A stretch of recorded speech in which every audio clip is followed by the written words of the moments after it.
সকাল। কেমন আছেন আপনারা সবাই? আশা করি সবাই ভালো আছেন। আমিও আমার পরিবার পরিজন নিয়ে খুবই ভালো আছি।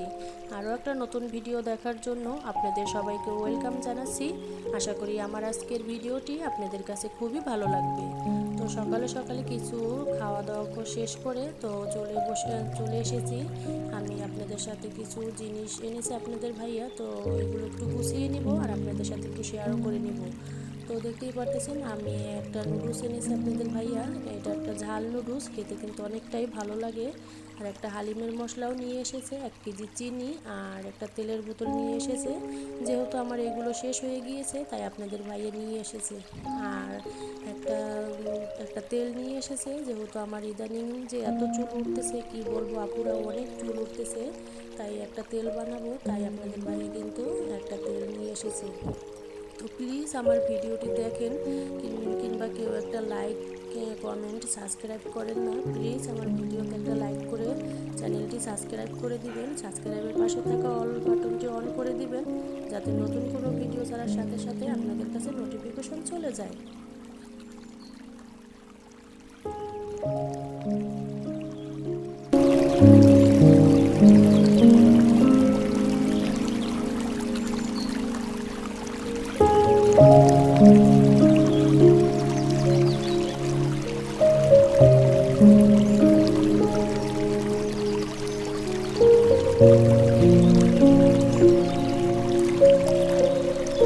এদিকে আমি কিন্তু বাজার সব অফ ক্যামেরায় গুছিয়ে নিয়ে আমি কিন্তু চলে এসেছি। আমার কিছু বাজার ছিল না, তো আপনাদের ভাইয়া বাজারে গিয়েছিল, তো বাজার থেকে 2 কেজি পেঁয়াজ নিয়ে এসেছে। পেঁয়াজের যে এত দাম বেড়েছে কি বলবো, পেঁয়াজের কিন্তু অনেক দাম বেড়েছে। তো আপনাদের ভাইয়া 2টা মুরগি নিয়ে এসেছে বাজার থেকে, আর 1 কেজি পোয়া মাছ নিয়ে এসেছে, আর এটাকে 1 কেজি লাউয়া টাকা মাছ এটা নিয়ে এসেছে। যেহেতু আমার ঘরে মাছ তেমন খাওয়া হয় না, মাংসটাই খাওয়া হয় বেশি, তাই মাংসটাই একটু বেশি সব সময় আনে। আর এই জায়গা কাঁচামরিচ, কাঁচা কলা, ধনিয়ার পাতা, আমলকি, এই আমলকি দিয়ে আমি তেল বানাবো, যদি বানাই তো আপনাদের সাথে শেয়ার করব। আর সিম, তো এই দিক দিয়ে আমি কিন্তু সব কাঁচা বাজার এক এক করে উঠিয়ে নিব, যেহেতু আমি ওইগুলো কিছুই রান্না করব না। যেহেতু লাল শাক নিয়ে এসেছি, এই শাকটা যদি আমি না রান্না করি দেখা যায় নষ্ট হয়ে যাবে। টাকা দিয়ে কিনে এনেছি, অপচয় করা তো আর ভালো নাই, ভালো হবে না, তাই আমি কিন্তু এগুলো কেটে ধুয়ে তারপরে আমি মাছগুলো কেটে নিতেছি। তো এই তো আমার কিন্তু মাছগুলো ভালো করে আমি কেটে নিয়েছি, আর যেগুলো আমি মাছ আছে ওইগুলো আমি ফ্রিজে রেখে দিব, পরে আমি এক সময় কেটে নিব। যেহেতু অনেক দেরি হয়ে গিয়েছে, মাছ যদি কাটতে যাই দেখা যায় অনেকটাই লেট হয়ে যাবে, খেতে খেতে কিন্তু 3টা 4টা বেজে যাবে।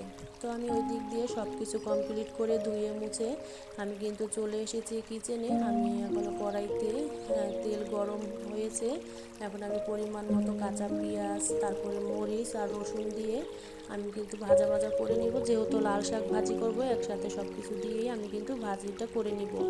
আর এই দিক দিয়ে অফ ক্যামেরা আপনাদের ভাইয়া কিন্তু ভাত বসিয়ে দিয়েছে, ভাতও কিন্তু হয়ে এসেছে প্রায়। তো এই দিক দিয়ে আমি কিন্তু শাকটাও কিন্তু দিয়ে দিতেছি। তো আমি কিন্তু অনেক তাড়াতাড়ি করতেছি, আপনারা দেখতেই পারতেছেন, কথা কিন্তু ভুল ত্রুটি হতে পারে, তো প্লিজ ক্ষমা সুন্দর দৃষ্টিতে দেখবেন।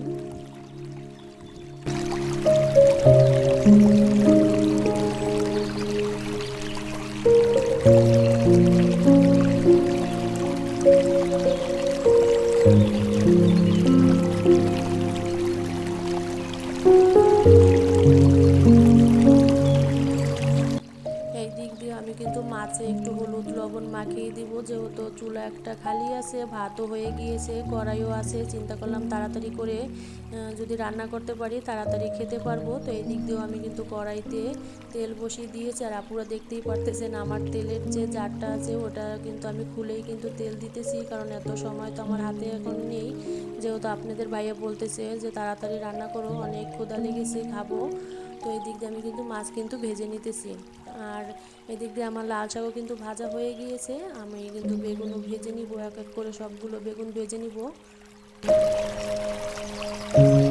এই তো আমার লাল শাক কিন্তু ভাজা হয়ে গিয়েছে, এখন আমি একটা বাটিতে কিন্তু উঠিয়ে নিব লাল শাকগুলো। তো কথা বলতে বলতে আমি যখন বাজারে গিয়েছিলাম আমার কিন্তু টমেটো আনতে মনে ছিল না, তো পরে আমাদের বাসার সামনে ভ্যান আছে, তো ওই জায়গা থেকে আপনাদের ভাইয়া কিন্তু আমার জন্য 3টা টমেটো নিয়ে এসেছে। একটা দিয়ে আমি কিন্তু ভুনা করে নিব মাছ, আর দুটো কিন্তু আমি রেখে দিতে পারবো পরে আবার যখন মাছ রান্না করব, যেহেতু আমার মাছ আছে, পোয়া মাছ, লাউয়া ডগা মাছ, আমি অন্য সময় রান্না করে খেতে পারবো, তাই আমি দুটো রেখে দিয়েছি, আর আমি একটা দিয়ে আমি মাছটা ভুনা করে নিতে পারবো।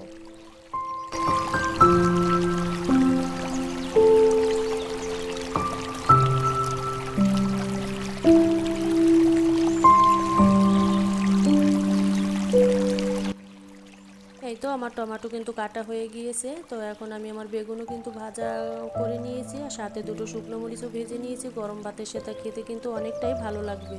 তো কথা বলতে বলতে আমি কিন্তু কড়াইটা পরিষ্কার করে নিয়েছি, যেহেতু শাক ভাজি করেছিলাম ওর ভিতর তো মাছটা রান্না করা যাবে না। আর এদিক দিয়েও আমি কিন্তু সব কিছু কেটে নিয়েছি, শিলপাটায় কিন্তু মশলাও বেটে নিয়েছি, আদা রসুন জিরা, আর সাথে দুটো শুকনো মরিচ দিয়েছি, কালার কিন্তু সুন্দর হবে, তাই আমি কিন্তু এগুলো বেটে নিয়েছি। এই তো আমি পেঁয়াজ দিয়ে 2-3টা কাঁচামরিচ দিয়ে অফ ক্যামেরায় কিন্তু আমি এখন মশলা বেটে নিয়েছিলাম, তো ওইগুলো কিন্তু আমি সব পরিমাণ মতো দিয়ে লবণ হলুদ এইগুলো দিয়ে এখন আমি টমেটো দিয়ে দিব, একটু ভাজা ভাজা করে এখন আমি জল দিয়ে দিব। তো জল দেওয়া হয়ে গিয়েছে, এখন একটু কষিয়ে নিব। দেখা যায় মশলা যত বেশি কষানো হবে ততই কিন্তু খেতে কিন্তু ভালো লাগবে। দেখতেই পারতেছেন আপুরা, আমার কিন্তু মশলার গায়ের থেকে তেল ছেড়ে দিয়েছে, এখন আমি এক এক করে সব মাছ দিয়ে দিব, দিয়ে একটু নেড়ে চেড়ে এখন আমি কিন্তু পরিমাণ মতো জলও দিয়ে দিব।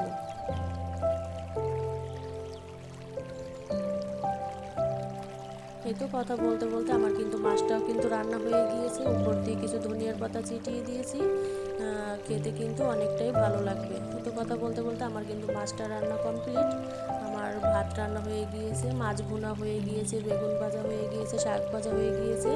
এখন এইগুলো দিয়ে আমি কিন্তু দুপুরেটা খেয়ে নিব সবাই। তো প্লিজ আমার ভিডিওটি কেমন হয়েছে কমেন্টের মাধ্যমে জানিয়ে দেবেন, আর আমার ভিডিওতে একটা লাইক দিয়ে চ্যানেলটি সাবস্ক্রাইব করে দিবেন। ধন্যবাদ সবাইকে। আসসালামু আলাইকুম।